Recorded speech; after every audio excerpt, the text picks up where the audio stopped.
प्रिय मित्रों, जिस समय कलयुग का आगमन हो रहा था, उस समय पृथ्वी की क्या दुर्दशा थी। और उस समय राजा परीक्षित का ही राज्य था। तो यही कथा आपको हम सुनाते हैं कि सूत जी बोले कि हे ब्राह्मण, जब पांडव हिमालय को चले गए तब परीक्षित उत्तम ब्राह्मणों की शिक्षा से पृथ्वी का पालन करने लगे। उसके पश्चात राजा विराट के पुत्र उत्तर की पुत्री इरावती के साथ उनका विवाह हुआ। उससे उनके जन्मेजय आदि 4 पुत्र उत्पन्न हुए। उन्होंने कृपाचार्य को गुरु बनाकर गंगा के किनारे बहुत बड़े बड़े 3 अश्वमेध यज्ञ किए। देवताओं ने आकर उन्हें दर्शन दिया।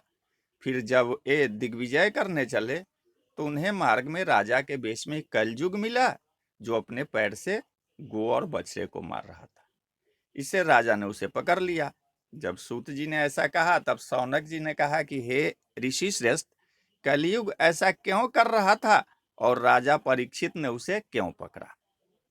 यदि इसमें श्री कृष्ण जी की कथा का कुछ आश्रय होवे तो उस चरित्र को हम लोगों से भी वर्णन कीजिए, अन्यथा इन अल्पायु वृथाभिलाषी मनुष्यों की अन्य असत्य बातों से क्या प्रयोजन है?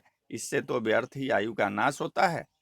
शौनक के ऐसा पूछने पर सूत जी कहने लगे कि हे शौनक, सुनो, जब राजा परीक्षित को यह मालूम हुआ कि कुष्मांगल देश में कलयुग आ बसा है तो वे बड़े ही क्रुद्ध हुए।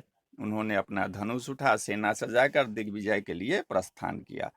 तब उन्होंने पहले भद्रास्त्र, केतुमाल, भारत तथा उत्तर कुरु और किंग पुरुष आदि खंडों को जीतकर अपने बस में कर लिया। फिर उन खंडों में उन्होंने श्री कृष्ण जी के महात्म के सूचक अपने पूर्वज महापुरुष के गाए जाते हुए यश को सुनाकर अश्वत्थामा के तेज से अपने को रक्षित होने की कथा सुनी तथा फिर यदुवंशियों और पांडवों का स्नेह और उनकी श्री विष्णु जी में भक्ति को उन्होंने बड़ी श्रद्धा के साथ श्रवण किया। इस प्रकार आदि से अंत तक अपने पूर्वजों का पूरा इतिहास सुनाकर उन्होंने श्री कृष्ण जी की भक्ति संबंधी कथाओं की भली भांति सुनकर मनन किया।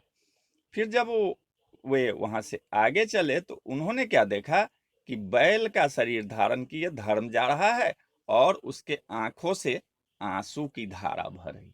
तब हे विप्रो, पृथ्वी को बिना बछड़े की माता के समान देखकर उस बैल रूपी धर्म ने उससे पूछा कि तुम्हारे शरीर में रोग तो नहीं है? तुम कुछ सूखे हुए मुख से इस प्रकार शोभाहीन क्यों हो रही हो?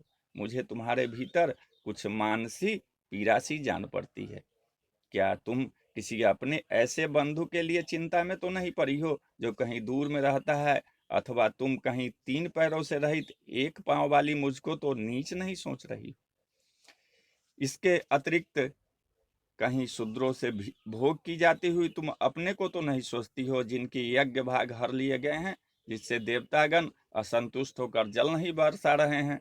ऐसे दुखी प्रजा को तो तुम नहीं सोच रही हो। फिर कहो कि तुम्हारे मन में दुराचारी राजवंशों के प्रति कहीं दुख तो नहीं है, जो उन्होंने अपने दरबार में ब्राह्मणों से सेवा का कार्य लेना शुरू कर दिया है? क्योंकि अब कलयुग की प्रधानता आ गई है। स्त्रियां जो है वो पर पुरुष से आकर्षित हो रही है।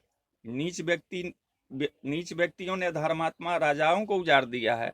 लोग इधर उधर भोजन पान बसन स्नान तथा मैथुन में वर्तमान हो रहे हैं। जो श्री कृष्ण जी पृथ्वी पर रहकर तुम्हारे भार को हल्का करते थे वे अंतर्ध्यान हो गए। क्या इन सब उत्पातों को देखकर ही तुम दुखित तो नहीं हो गई हो? हे वसुंधरे, तुम अपने इस मानसिक व्यथा को मुझसे बतलाओ कि जिसके लिए तुम इतनी दुर्बल और दुखित हो रही हो।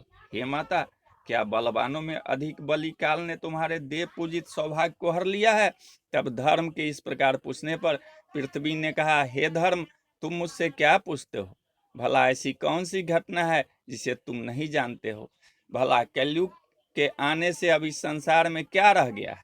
अब सत्य, शुद्धता, दया, सरलता, क्षमा, दान, मन की निर्मलता, नेत्रों की स्थिरता, तपस्या और आचार आदि का अभाव, दूसरे अपराध को सहन करने की शक्ति, लाभ में भी हर्षित न होना, शास्त्र चिंतन तथा ज्ञान, वैराग्य, ऐश्वर्य, शूरता, तेज, बल, स्मरण, स्वाधीनता, कार्य कुशलता, सौंदर्य, धैर्य, हृदय की कोमलता, नम्रता, उत्तम स्वभाव, मन, ज्ञानेंद्रियों तथा कर्मेंद्रियों की बुद्धिमत्ता, भोग सामग्रियों की प्राप्ति, गंभीरता, अचंचलता, श्रद्धा, यश, मान और निरहंकारी भाव तथा और भी बड़े बड़े गुण की जिनकी लोक में प्रशंसा है, ये सब अब कहीं भी दिखलाई नहीं पड़ते हैं।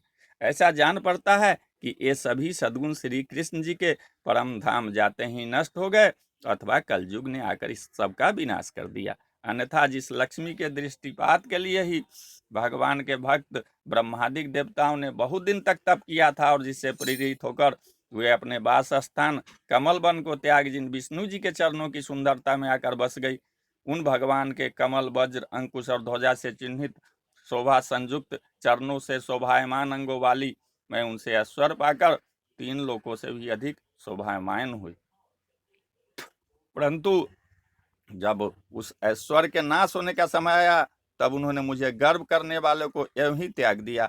भला जो श्री कृष्ण जी सदा अपने बस में रहते थे, जिन्होंने मेरा भार हरण करने के लिए कितनी ही अक्षुणियों सेना का संहार करा दिया, कितने ही आतताई और पापी को मार मार के मुझसे होने वाले पाप को उठा दिया, जो अमित पराक्रमी और यदुकुल में बड़े ही सुंदर थे, जिन्होंने अपने प्रेम दृष्टि और सुंदर मुस्कान मात्र से सतभामा आदि स्त्रियों के गर्भ और उनके धैर्य को हर लिया था, जिसके मनोहारी वचनों में बिजली की सी शक्ति विद्यमान थी, उनका स्मरण करते ही मुझे रोमांच हो रहा है। बोलिए जय श्री कृष्ण, जय श्री कृष्ण।